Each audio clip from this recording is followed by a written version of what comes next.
thank you so much for joining us today. I have here on our very first podcast, Ricardo Acevedo, superstar realtor, superstar man. I think I'm excited for this, Ricardo, because we've talked about it and it's finally happening. Yes, sir. I was looking forward to it very much as well. Yeah, Yes, sir. and we did it pretty quickly too. I think it was a random FaceTime call that said, "Hey, Seth, I think we can do something, impact people, make people feel more fulfilled." And within less than a month, we're doing our first show already. Yes, sir. You're the pro, and I'm just leading your Oh leading no, your not at way, all.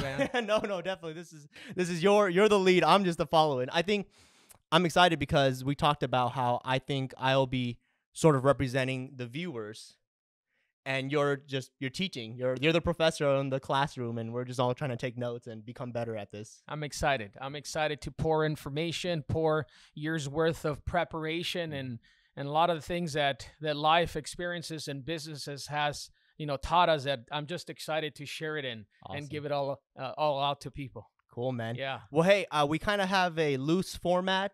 We talked about it. Hopefully our viewers enjoy it. But let's get right into it. Absolutely, man. I'm ready. So the format's going to kind of start first with some current events that I want to go with. Sure. So first come, of course, this is something that the whole world's going through right now. And that's, of course, the coronavirus. That is correct. Give me some thoughts. What's your ideas? Not to be political, of course. Just what's your overall thoughts? Where do you think people's hearts should be? Where their minds need to be? Go ahead. Foremost, with their families, right? Understanding the importance of taking care of ourselves, health-wise, and taking care of our families. But despite of all of that, our life has to continue. Our life has to continue to move forward, and try to understand the positive behind this whole thing happening. It's yes, we're going through some very difficult times, but we got to understand, what is this whole thing bringing to us as a learning experience that it's going to make us better at the end of the day. Not focus on everything that is happening, but focus on the message behind the situation that is going to allow us to really get better in all aspects of life. How are we preparing to become better and to exit out of this feeling better about ourselves, that we grew from the moment, we grew from the situation, and we became better as a humanity. Yeah, I think you and I have a pretty similar perspective. I think, politics aside, this is the hand that we've been dealt, and we need to make the most of the situation that we've been given. At the same time, I mean, I know people that are actually thriving during this time. Yeah. They're telling me that they're having time to meditate. They're having time to take care of themselves better. This was a time off that they needed to self-improve. And I know, like, you're a man of self-improvement. That's something that you are obsessed with, in my opinion, which is amazing. Well, it's one of those things. It's a choice, right? Yeah. It's a choice because we cannot control the outside world, but we can control our decisions that we make on a day-to-day basis. Situations happen. We try to react in the moment. But once we start digesting the whole concept and the message behind it, that's how we start reacting. And we make a choice on how we decide to react, on whether we're going to, feel sorry about ourselves and not do anything about it, or we're going to figure out a way to say, well, listen, I'm going to work hard and even harder so that I can navigate through this and I can actually grow from this matter, so I can be a better me, a better husband, a better just human to society through the experiences, on how I can extend a hand to my neighbor or to a friend or someone in need in these moments. Be those people of care and just be able to be just a good human being and help others in need in this moment. So for anyone listening, what's a piece of advice, maybe expand on what you're doing personally during this, break / coronavirus period? What's something that you're doing personally to improve yourself right now?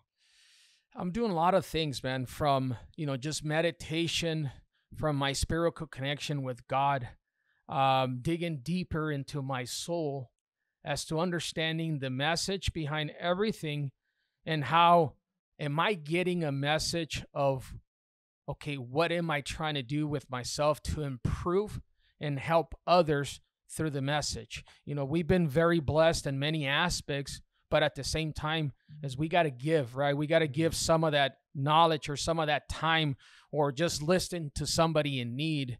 So what I've been doing is just getting better with my spiritual connection with God, being better with my body, my intake, my soul, just working on myself in all areas so that I can feel better, so that I can build more value and create more value to others around me. Which in turn, I imagine, is bringing in value to yourself as well. Yes. Do you feel like when you're working on things like spiritual, mental, physical, it also translates to all other parts of your life? Yes, because if I'm doing personal development, it automatically pours into other areas of my life. And if I am personally developing, I'm pouring it into other people as well. So it's beautiful, man. It's a reciprocation. I pour it in and then I pour it out, and it's just it's one of those things that you're pouring it out and it's coming right back at you. I think that's a huge takeaway. I haven't reached the level of success you have yet, God bless, and one day I will, I hope. But I'll tell you, through my own experiences, and I'm sure you can relate, there were times where I was just so focused on the business, but not taking care of my personal health. And then my business just started declining out of nowhere. When I started then focusing on my physical health, guess what? My business started then picking up. Right. My spiritual life started picking up. Yeah. It's sort of a balance that you have to maintain across all aspects. It's actually a great example because I'm reading the book right now. I'm a big John Maxwell follower. Amazing. I love his books. I love his leadership concept. I'm just a student of John Maxwell, and I was reading this morning specifically about that, is that you can grow so much in business and goals that at some point, if you don't grow within yourself, you can't keep up the balance itself. When you start focusing on personal development, business and everything else is going to grow naturally. But when you're the other way around, is you're going to plateau. I see. You plateau. And I think that's what kind of happened to me at some point in my business too. I was just focused on building my business, building that portion of it. And I kind of lacked the self-education and then the self-growth part of my life, that when I kind of not stop, but I slow down just the business mindset and kind of put a little bit of slow pace there and focus and step the pedal more on the personal growth side of it. That's when I took off in all areas of life. And that's when I realized, man, this is the actual way to do it. Yeah. So right now, whenever I'm actually talking to a new person that approaches me in business and life and is asking me about, hey, where do I start, Ricardo? I always tell them, start with personal development. This is your key fundamental that's going to allow you to grow. And then you create those principles and habits into business, and you're going to be successful in life, man. But you want to create the opportunity to build self-development first, and then the rest, it's going to unfold on its own as you're going through the process, not the other way around. And if it's the other way around, hopefully at some point you figure it out and then you turn it and you make that adjustment. I made that adjustment years ago. I'm going to say about 6-7 years ago. And it was the biggest and the most important decision I made, because that's when I started really finding myself and creating balance in myself in so many areas that were important to me that I felt I had not fulfilled because I got caught up too much on just the revolution of the day-to-day business and life and the fast-paced of life, which was great because we created obviously a great business. But then that's when the switch came on as to, hey, man, you got to work on this area, which is going to fulfill all these areas. Readjust. And that's where, personal development, reading and working on myself and starting to tweak areas that were important happened. And it started just creating freedom in my life.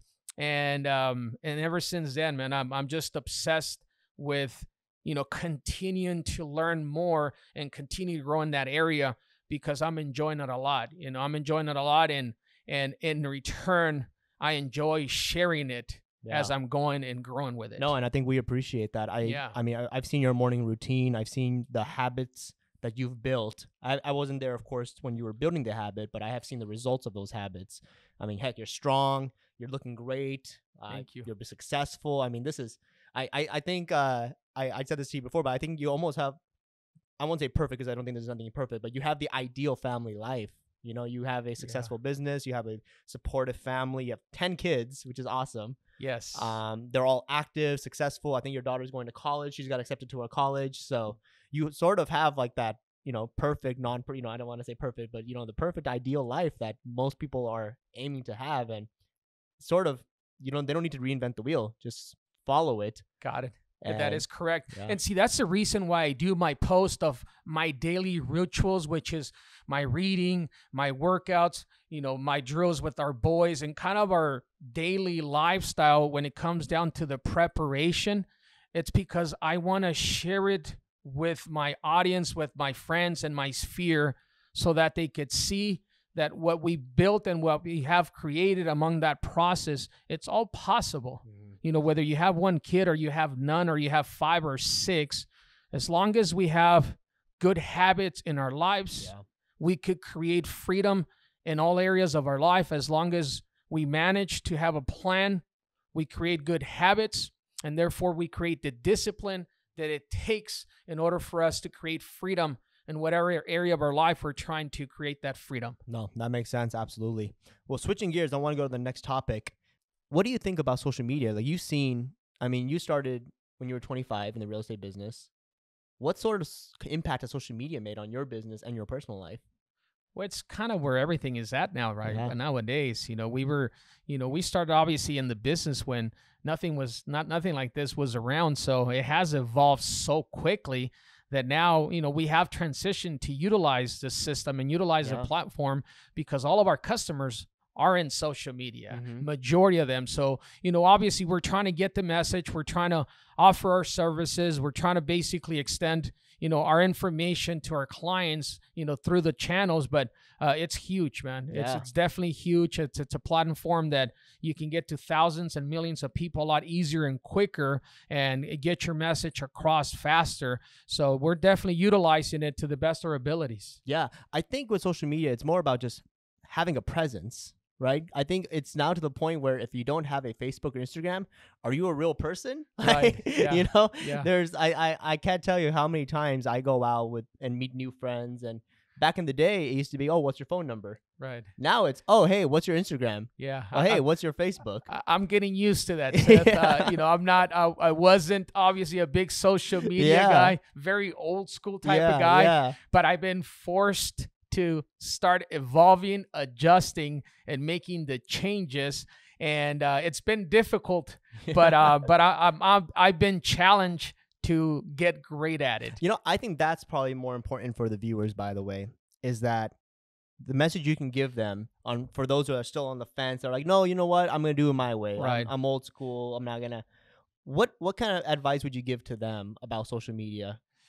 If they don't use it, man, they're gonna get stuck. Yeah, it's gonna be that plateau, right? You're gonna plateau, and you're not gonna be able to grow anymore, because this is the new norm. This is the new business model. This is the new thing that if you don't make the adjustment because you're uncomfortable, and we get uncomfortable with changes. But changes have to happen. You have to evolve in order to grow. So all I can tell you is I was one of those that I was reluctant about years ago, and I didn't want to make the transition because I said, no, this is not really for me. But when I realized this thing was just going on and going and going and going further, I said, okay, I better make the adjustment now. And we're going through it, man. But I do recommend that if you're still against the wall on that aspect and on that line, is you got to make that adjustment. You have to, no matter how old or how young you are, but you got to make that adjustment. Otherwise, you're going to get stuck. Wow. Yeah. So switching gears, guys, we're going to go into the next part of our format. And the next part of the format is actually sort of like a definition / elaboration of words. I chose 2 words that if I thought of these words, I think of Ricardo Acevedo off the bat. So the first word is going to be discipline. I mean, you use this on a regular basis. I think if you Google it, it's not going to come anywhere near the definition or the elaboration that you've given this word and the meaning that you've given this word. Feel free to take it. What is discipline to you? What does it mean? How strong of a cornerstone has the word discipline become to you and your family's life?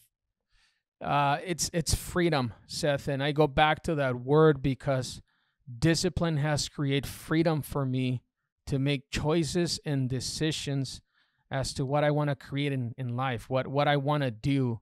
And I teach this to my kids through, telling them and through the experience of action. But basically, I come down to realization that through discipline, you can build anything you want in life. When you set yourself up to do something, which we all have that, right? We all want to do this or do that, and we all have dreams and goals in our lives, in all aspects of life, right? Yeah. And I feel that if you have that discipline, it's going to create the freedom of building and accomplishing anything you want in life, as long as you have discipline in life. So what is discipline then? So is it the consistency, persistency? Is it the habits? Like, could you dive more into that? I think the foundation is the habits, because it starts with the habits, the consistency, and then you create the discipline through that process. I see. And I think you've mentioned this to me before, that I think a lot of people think habits are always good, but there's also bad habits. Of course. So it's bad habits or good habits. So, right, we got to create good habits with consistency, and eventually that'll create discipline. And as you're creating consistency on those habits and discipline, then you'll start evolving that same pattern into other areas of your life. Example, I had a lot of good habits about work habit. Okay. And I still do, but let's go back to my origins in business. I had a great work habit. I was just a worker.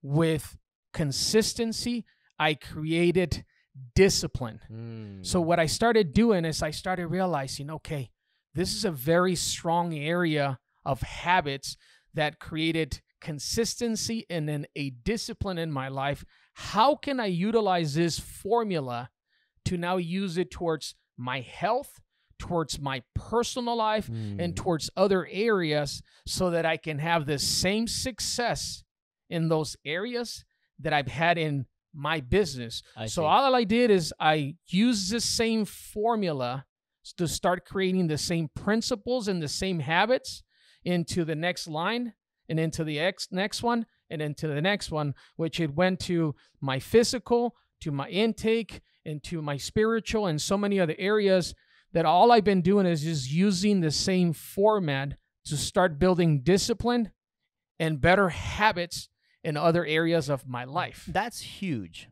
because what you're basically saying is that in all areas of your life, there is just a simple formula to get good at it. I agree. Yes, that's what I've digested and studied and came to the conclusion. And if you study any success story, any successful company, any successful individual, you're going to see the same pattern. You're going to see the same pattern. So really, I know I have friends, especially my age, millennials, who are great at something. Let's say they're great at the gym. I'm a gymaholic myself. Yeah. And yet I see them lack, and they ask me like, oh, Seth, well, how can I improve in my business? And I look at them, I say, you're great at the gym. Take those same principles, that consistency and that discipline, because heck, they're at the gym every day at 4 a.m. in the morning. I mean, these guys are absolute beasts. You hit it, you nail it right on the dot, Seth. And let me tell you why. It's because I always question myself as to why, if I see a man or a person or a female or a man that is so disciplined with their body, they're just the perfect body that you want to have, but they're not having success in finances. It's because they're not able to apply the same discipline and principles into their financial status or into their personal status outside of just their body, because they haven't realized and figured out that it takes the same formula. Yeah. Once they understand and they get the understanding and their mindset that is the same formula that got their body there, that is going to get them to financial freedom, that's when they're going to make that switch. And that's when they're going to have that aha moment when they're going to turn and they're going to change their habits at work so that they could create financial freedom, or at home so that they can create freedom of fulfillment in life. I like that. And the reason that gives me positive hope is that I have never met a single man or woman who wasn't great at one thing. Correct, because we all have it. Correct. We all were given a talent. Yeah. And we all were given something that we are great at it. Mm-hmm. But a lot of times, in my opinion, and hope that we don't get out of subject, is we try to do other things because we see other people do something that they're great at it, and we're trying to do that, but we got to understand that's not us. That's them. That is their strength. That is what they're great at. Yeah. And a lot of the times we have our own thing that we're great at, and we have to figure that out, and we have to work on that. Got it. So they just need to apply that formula. Yes. And they'll build it. And I think it's interesting, like anything else, where let's say you're working out muscle-wise, you really don't see day-to-day progress until you look back 60, 90, 180 days. Whereas if you just keep judging yourself on how you were yesterday, you don't see that massive improvement. But yet, if you talk to, your family member who you didn't see for a year, they're like, wow, you've changed so much. You look great. It's been a year, right? Yeah. It's the compound effect. Yeah, absolutely. It's the little things over a period of time that you start seeing the compound effect on the activity. And if I go back and study my business and even my body now, and even the way I eat, it's been a compounded time that has been created over a long period of time. Wow. So huge takeaways. Yeah, it's a great experience, and it's been a learning experience, and we're excited to where we're going from here. Awesome. All right, guys. So we're gonna switch gears to the next part of our format, and the next part of the format is a little less serious, a little bit more fun. Ricardo, I'm hoping to do this as regularly as possible with you. Could you tell me something? I mean, you have 10 kids.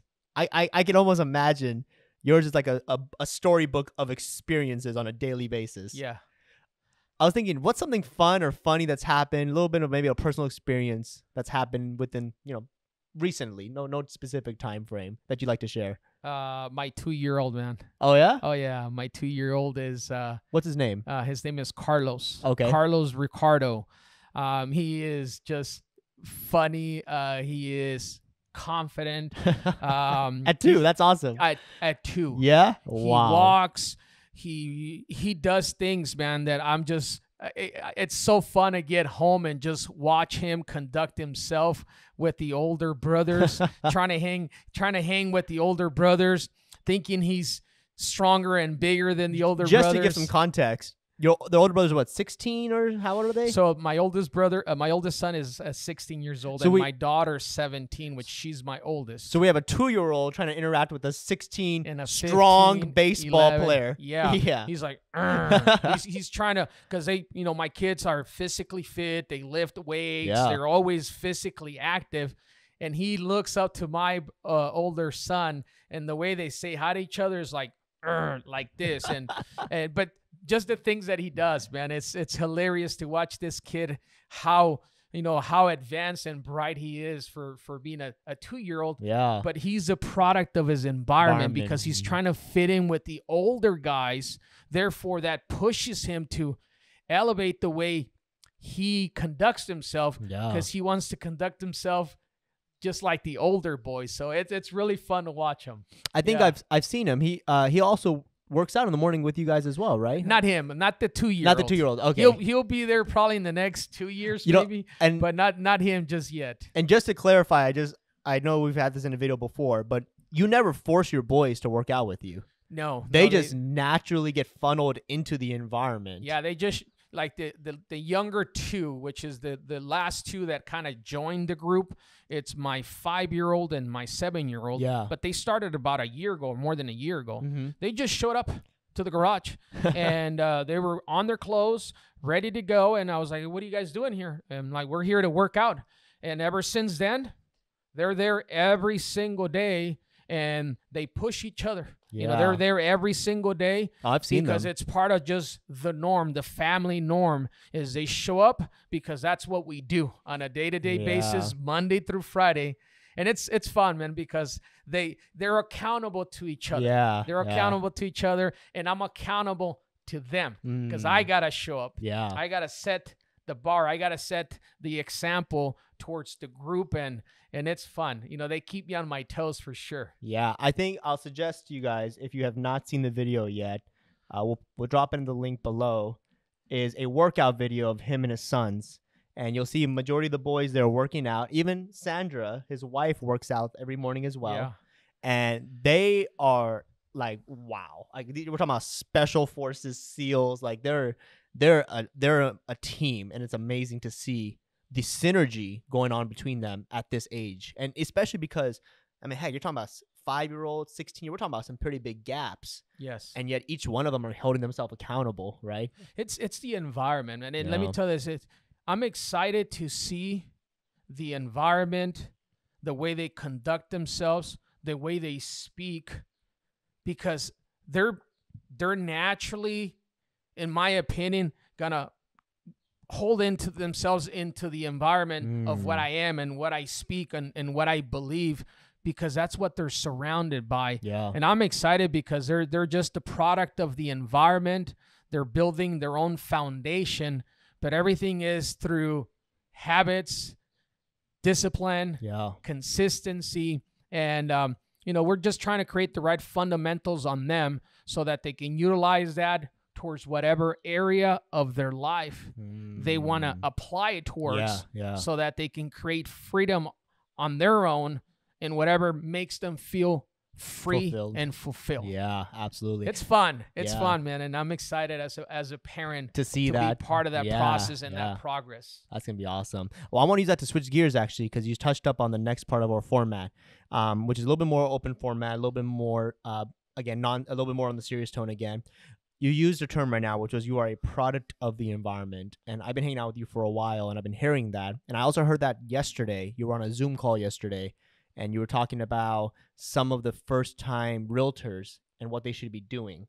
And it's fun because I think a lot of the viewers, including the moderator, was expecting a gimmick almost, like you need to make 100 calls a day. So a gimmick. And your response was actually pretty spot on if you think about it. And it was, get yourself a better environment. Get yourself the tools, a team or an environment that's going to give you the tools to get you going instead of trying to figuring it out on your own. Yes. And you know what? The example that I would like to share, which it was going through my mind as you were remembering that portion, is I go back and I think of Ricardo. And when I say environment, when I started in the business, I was that young guy that I would separate myself from the crowd. Why? Because I would be able to identify whether that group was going to take me in the direction I wanted to go, or whether that group was going to hold me from going where I wanted to go based on what I believe I needed to do to be successful. I used to be criticized that I was the guy going to the seminars. I was the guy that was willing to pay possibly for a coaching call. I was the guy that was willing to do and follow instructions where my surrounding, even in the environment of our office, in our real estate environment, they would literally laugh like, hey, he's dumb. Wow. He's paying money. They're just taking his money. See that guy who's taking his money? He's got money because he's taking everybody else's money. Wow. And this guy's there giving up his money, so they would look at me weird. But I would look at them weird myself because I was like, no wonder you guys are where you're at. So I would separate myself because I was eager to learn. I wanted to create myself or put myself in the right environment with the right people, with the right information, so that I would be able to have a higher chance of success. Wow. And I believed and I had faith. Yeah. Whether Whether they stole my money or not, I was the guy who was willing to pay or go to that seminar, educate myself, because I was hungry to learn. I was hungry to become better. And again, the environment you're in dictates, obviously, your mindset and where you're going and the accountability among the group of people you're in. So it's interesting that you say that. One of my mentors is Sam Bakhtiar. And when I first met him and I asked him to be one of my mentors to give me access to him, he asked me, "Hey, Seth, do you have a mentor?" And I said, a couple YouTube guys here and there, but someone that I can call and text? No, I don't. And his words to me exactly, coming from a very successful man himself too, was, you can't figure this out on your own. You can try, and you said this yesterday too, but why not take the fast route? Correct. Why reinvent the wheel? And like it goes back to what we were talking about earlier, which was there's a formula to success. Exactly. And what mentors can do, and the great thing about today's age is that there is so much access to information. There's mentors online, on Google, on YouTube, on Instagram. Heck, even this podcast, some of the viewers might think of you as a mentor by being able to intake this information. Why figure it out on your own when you can literally, as I know it sounds weird, but you can be hand-fed the information? My answer is because our ego gets on our way. Wow. We think we know it, and we think we don't need somebody to tell us how to do it. And we think that our way works better. But if you really think about it, it doesn't. Yeah. Because otherwise you already would have done it, right? So you have to put your ego aside. Absolutely, man. You have to put your ego aside and choose a couple of people that you look up to. Don't get confused, because a lot of times we get bombarded with information and we don't know what direction we're going, right? Yeah. Try to get a couple of people that really fulfill yourself as to your principles and who do you really connect yourself more with, and follow those individuals, follow those people, because they're going to help you get to your destination faster. You're going to streamline the process. So I'm going to paraphrase. It sounds like if you're struggling, and heck, I'm one of them. I mean, because there's a certain level of struggle that everyone has, is put the ego aside and get access to information, especially to someone who may be able to give you that information. Absolutely. Be that person that you're willing to take criticism. Yeah. You're willing to take, that advice that what are you doing? Why are you following that people? You're kind of weird. I've always been the weird in the group, man. Yeah. Even now, I'm always a weird guy, but I enjoy being the weird guy. Awesome. Because I set my standards high. And I try to separate myself and just relate myself to the right environment and to the right people in my life that are going to help me grow. I really like this segment already, especially on this part, is because to all my friends, I tell them, and this is a personal belief of mine, is everyone wants a better life. Everyone. There isn't a single human being that doesn't want a better life. Of course. And I think the question they ask is like, how do I get to it? And you just sort of hit it on the dot, which is, put yourself in a better environment. If you're not where you want to be, set that ego aside and get that information, whatever it takes. Because it's sort of like you were saying, information's power. Knowledge is power. Even when you were telling yesterday on the Zoom call, you were telling as first-time advice for listing presentations to get information, get prepared, know your markets, know your inventory. Correct. Because knowledge is power. Yes, sir. And, I mean, you're the king of knowledge. I mean, on personal development side, I think you read like how many books a year at this point? About 52 books a year, one a week. That's what we nail on a weekly basis. That's insane. And that's just on the personal side. I can't even imagine what your business ethics side is, where you're intaking knowledge on inventory for the cities that you represent and for your investment properties. And I mean, it's almost overwhelming. I guess to end this segment, how do you stay organized on that side? Like what I think a lot of people, like you were saying earlier, is they see so many great things and they try to do them all at once. But what happens is none of it gets done then. I agree with you. And that happens to all of us. Yeah. I think when we're in a position where we want to do something and there's so much to accomplish, as we get overwhelmed but just by thinking of the whole thing, but we don't understand is we got to start by one thing. And you start by one thing, you dominate and you master that one thing, and then you go to the next one. It's in my opinion, we hear multitasking a lot, but I think that when we multitask, we never become great at one thing. Wow. because we're not really focusing on one thing. Yeah. And then that thing is going to lead us to the next thing, and then to the next thing, and to the next thing. So just to narrow it down is we got to focus at one thing at a time, dominate, master. It's like a professional athlete, man. What do they work on? You know, what is your big superstars in sports do? Is they work on their craft until they master their craft. It's the same thing for us. Is what craft are we working on to master before we transition to the next craft, right? Let's talk about a baseball player, his swing, you know, it's patterns of movement, you know, his collateral movement, you know, it's just working on your craft to master your craft, and then work one craft at a time. I see. And eventually you're growing in the areas that you want to grow, but you got to take one thing at a time. And a lot of the times we have so many things that we want to accomplish, and we never do nothing because we get overwhelmed just by the thought that is so much, and we're overwhelmed already, and we're tired without even doing anything just yet about it, because we feel so overwhelmed about it. That's why, you know, a great book that comes to mind it's The Compound Effect. It talks about just starting with the little things over a period of time, and that's when you start seeing the compound effect and the evolution on it, where it gives you a very basic understanding.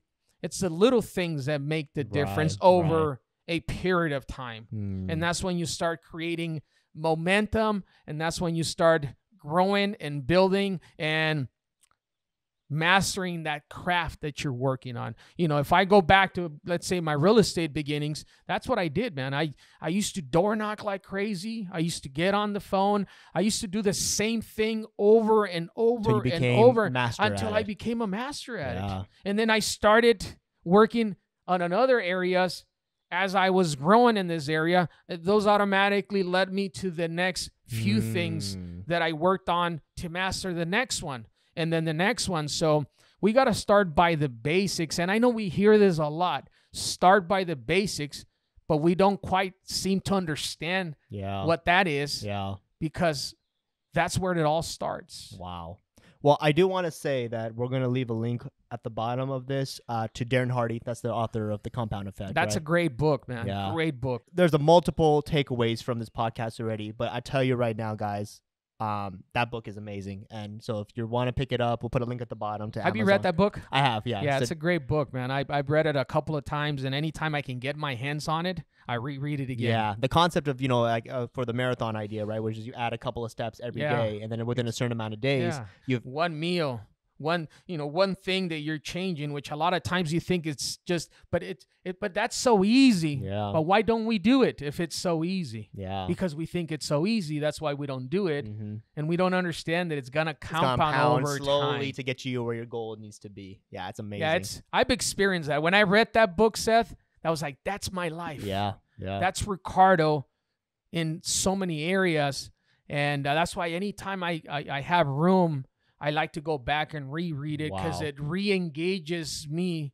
with understanding that anything I'm trying to accomplish in the future, that's been the formula. That's a formula. Wow. I think, like I said, I think we're almost out of time here. So many takeaways from this. Let me hear your feedback, guys. Drop some comments below. Let us know what you think about the format, about, you know, overall the topics we discussed. Ricardo, I'm going to leave you with a final word. Is there anything you want to share to the viewers before we sign off? Yes, I'm just excited to be here today. Yeah. It's the first podcast. It's our baby, our first day. We're gonna make a lot of mistakes. We may not be the best parents off the bat. Well, listen, I think we needed to do it to get it started. Definitely. With your feedback and with your comments, we're gonna get better at it. We would like to make sure that every time we're here, we're creating value that brings the best out of the audience, where we could impact with the messages that are important, where we can make the most value to our audience. So, I'm excited to hear your feedback, positive, negative. Tell us everything you want to let us know, because that's how we're going to be better on the next time, and then the next time, and the next time, so that we can really focus on the things that our audience really feels it's important to them. That's what we want to focus on. It's creating that value and share things that are going to create value for our audience. So I'm just excited. I'm excited to take notes, learn, and prepare myself for the next podcast. Awesome, guys. Well, hey, thanks so much for joining us. Thanks so much for listening, whether you're watching this on YouTube or you're just listening on the podcast. We appreciate you guys. I think I speak on behalf of both of us that your time is valuable and we appreciate it. Absolutely. Thank you. Thank you, guys. Have a great one, okay?